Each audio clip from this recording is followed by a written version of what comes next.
پہلے دو فرامین مصطفیٰ صلی اللہ تعالی علیہ وآلہ وسلم ملاحظہ ہو۔ اللہ پاک کو چھینک پسند ہے اور جمع ہی ناپسند۔ جب کسی کو چھینک آئے اور وہ الحمدللہ کہے تو فرشتے کہتے ہیں رب العالمین، اور اگر وہ رب العالمین کہتا ہے تو فرشتے کہتے ہیں اللہ تجھ پر رحم فرمائے۔ چھینک کے وقت سر جھکائیے، منہ چھپائیے اور آواز آہستہ نکالیے۔ چھینک کی آواز بلند کرنا حماقت یعنی بیوقوفی ہے۔ قرآن کریم میں ایمان والوں کو فرمایا گیا وَلَا تَلْمِزُوا أَنفُسَكُمْ وَلَا تَنَابَزُوا بِالْأَلْقَابِ، ترجمہ کنز العرفان، اور آپس میں کسی کو طعنہ نہ دو اور ایک دوسرے کے برے نام نہ رکھو۔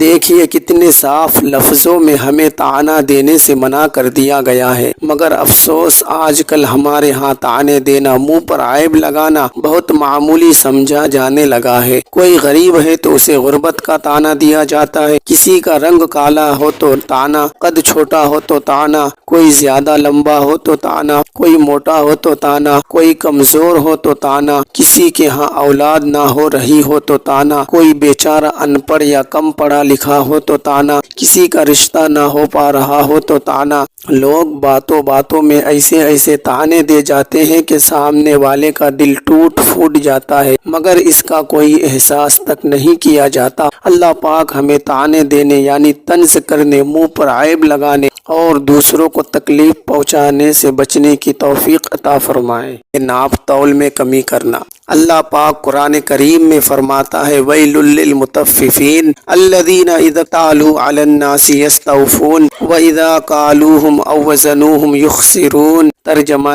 کنز العرفان، کم تولنے والوں کے لیے خرابی ہے وہ لوگ کہ جب دوسرے لوگوں سے ناپ لے تو پورا وصول کرے، اور جب انہیں ناپ یا تول کر دیں تو کم کر دیں۔ معلوم ہوا جو ناپ تول میں کمی کرتے ہیں وہ بھی جہنم کی ہولناک وادی ویل کے حقدار ہے۔ تفسیر صراط الجنان میں ہے ناپ تول انتہائی اہم معاملہ ہے، تقریباً تمام لوگوں کو کچھ نہ کچھ بیچنے اور خریدنے سے واسطہ پڑتا ہے، اور زیادہ تر چیزوں کا بیچنا اور خریدنا انہیں ناپنے اور تولنے پر ہی مبنی ہے۔ اسی لیے قرآن مجید میں کئی مقامات پر اس کی اہمیت کو بیان کیا گیا ہے۔ صحیح ناپنے اور تولنے والے کا انجام دنیا میں بھی بہتر ہوتا ہے کہ اس سے لوگوں کا اعتبار قائم رہتا ہے، تجارت میں خوب اضافہ ہوتا ہے اور رزق میں برکت ہوتی ہے، اور آخرت میں بھی یقیناً بہتر ہوگا کہ اس حوالے سے لوگوں کا اس پر کوئی حق نہیں ہوگا، اور یوں لوگ اپنا حق طلب کرنے کے لیے انہیں نہیں پکڑیں گے۔ یہ حرام رزق کھانے اور کھلانے کے عذاب سے بچ جائے گا اور اس کے نیک اعمال محفوظ رہیں گے، اور جو لوگ ناپ تول میں کمی کرتے ہیں ان کے لیے سخت اور دردناک عذاب ہے۔ بہار شریعت میں ہے جہنم وہ جگہ ہے جہاں اللہ پاک کے قہر و غضب کا ظہور ہے۔